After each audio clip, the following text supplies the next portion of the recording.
Good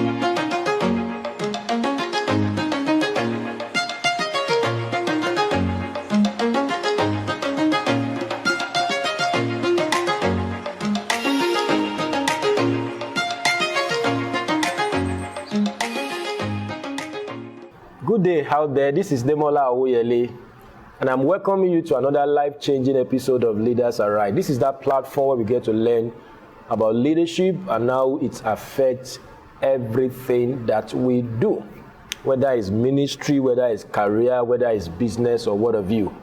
Everybody has got to have a handle on the subject of leadership, and that is what will help you to achieve the best of results in your life and your endeavor. So welcome to Leaders Arise, and it's my prayer that our time together today will greatly impact you.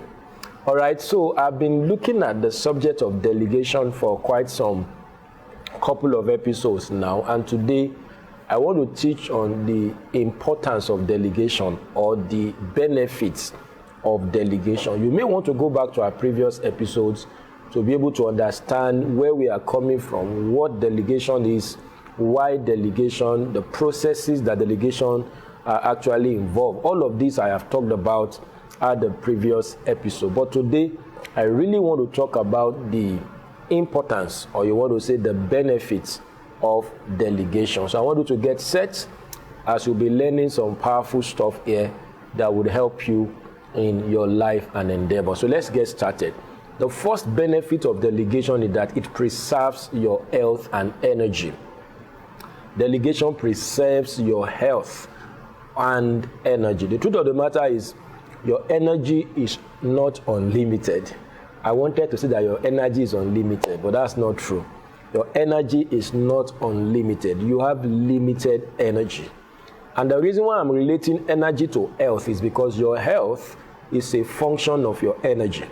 All right, a healthy person is energetic or has the right kind of energy or the right amount of energy, whereas an unhealthy person, all right, does not have the right kind or amount of energy. So delegation preserves your health and energy.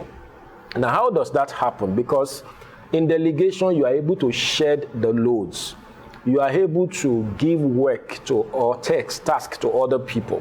And look at the story of Moses that we have always spoken about in Exodus 18. All right, Moses will sit down alone judging the whole nation of Israel.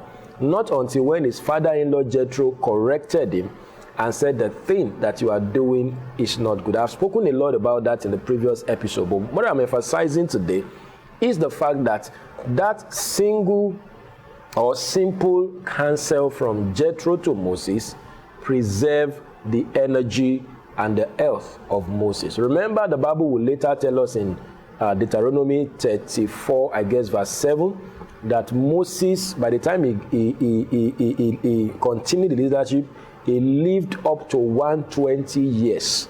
The Bible said his natural force was not abated, neither did his eyes go dim. That's very powerful. That cannot be said about most leaders today, especially in Africa. When a lot of leaders in Africa reach their 70, 80, you begin to see the impact of they are not delegating properly, if I may put it that way. And I feel like telling somebody out there, myself inclusive, because I'm still a pretty young leader, you may not understand the impact of your leadership practice now until your old age. Can I say that again? You may not understand the impact of your leadership practices now until your old age. What do I mean? You might think you are fine doing it all alone. But when you get to 70, 80, your physique at that time will tell us whether you did it right when you are younger. Can I say that again? The fact that you are getting things done, pushing yourself here and there, doing things as it were all alone, does not mean that you are doing it right. Get to 70, get to 80. We'll now see if you are doing it right, because at that time, the impact of whatever you did in your younger leadership age or stage will now be felt when you get to that age. But you don't want to wait until you get to that age, because it would have been too late at that time. You want to start putting practices in place that would ensure that when you are 70 or you are 80, you are still firing on, in the sense that your health has not been badly affected.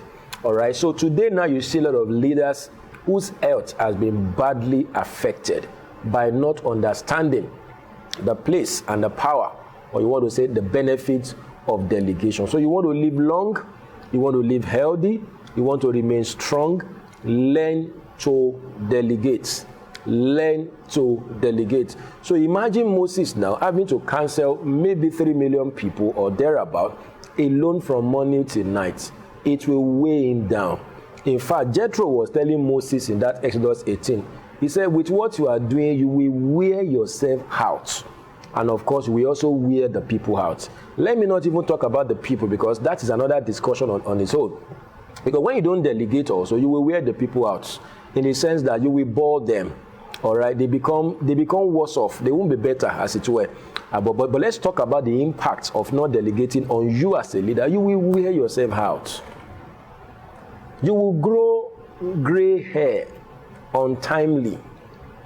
I am not saying anybody that grows gray hair is not delegating, but I'm just saying, okay, I saw a comment on the post of one pastor like one pastor like that. Or one pastor. So the pastor is still about 40 or 40 something or thereabout. And then, so I guess he has some gray hair, strands of gray hair on his head. And then, so one elderly man was commenting on that post. He said, Pastor, be taking it easy. Look at gray hair on your head. I know some people have gray hair not because of stress. They have gray hair because of maybe that's the way their hair decides to grow. Some have artificial gray hair. You know, I've seen people that pack gray beards and all of that. All right, but I'm just trying to borrow that scenario where the old elderly man, the man that was advising this 40-year-old pastor, was probably in his 70s, quite an old man, maybe in his 80s or 70s. All right, sometimes it takes somebody who has gone far like that to tell younger people like us how to toe the paths. All right, we as young people, we are more passionate than wise. I'm sorry to say that. You know, I said I am also a young man. We are more passionate than wise. That's why we must learn to balance the passion of the youth with the wisdom of the elder. We must learn to balance the passion of the youth with the wisdom of the elder. So this man that was correcting this, I was encouraging this younger pastor, was in his 70s. So for him to have said that, he understood what he's saying. That if you are a 40-year-old pastor and gray hair are already, I am not saying that is the reason for that gray hair in that pastor's head, but I'm just saying we all know that sometimes when you are stressed, or when you are getting stressed, or you are doing too much than your age, you are getting stressed. That's just the word. You begin to grow gray hair. Some people begin to have wrinkles all over their faces and all of that. That, as I said again, is not supposed to be the norm. That doesn't mean anybody that is having wrinkles is stressed. But I'm just saying that even medically speaking, there are some impact of stress. All right, wrinkled faces or wrinkled face, gray hair having to grow. All right, and not talking about blood pressure, high blood pressure, snapping out. A lot of health crises actually happen to people. All right, so, and I won't shy away from that, because sometimes we blame the devil when some of these bad things happen. So that's why in medicine, they don't believe that anybody dies suddenly. All right, it's only in this side of the world that will say, he died suddenly. Medical practitioners believe that there is no sudden death. That's why they carry out autopsy. They want to find out what exactly is the cause. And sometimes they will discover the underlying health challenge that the person has not been able to manage properly. All right, that is so sad to say, because we are not proud of some of these incidents that we have here and there. But I'm just saying, if you want to live long and live well and live stress-free, you live strong, live healthy as a leader, learn to delegate. At least have Moses as your model as far as delegation is concerned. Remember that Moses also got his wisdom from his father-in-law Jethro. That's why I said we need the wisdom of the aged or the elder to balance the passion of the youth. If we can have those two streams working in our lives, you will discover that you will carry passion till you die. That means you will sustain your leadership impact. You won't have to die at 70 or 59 or whatever age. All right. So I know there are spiritual sides to this, but I'm just talking in terms of leadership. Now, one way to preserve your energy, one way to preserve your health is to ensure that you delegate. Don't take too much on your plate. Other people can do as much as you can do also.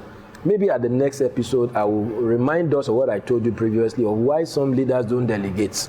They feel they can do everything. They think nobody can do what they can do. And of course, some people want to take all the glory. But let's wait till that next episode before we begin to unpack that nugget. My name is Demola Awoyele, and this is Leaders Arise. Thank you for being a part of today's broadcast. Go right there, delegate, preserve your energy and health, and fulfill your God-given destiny. Bye for now.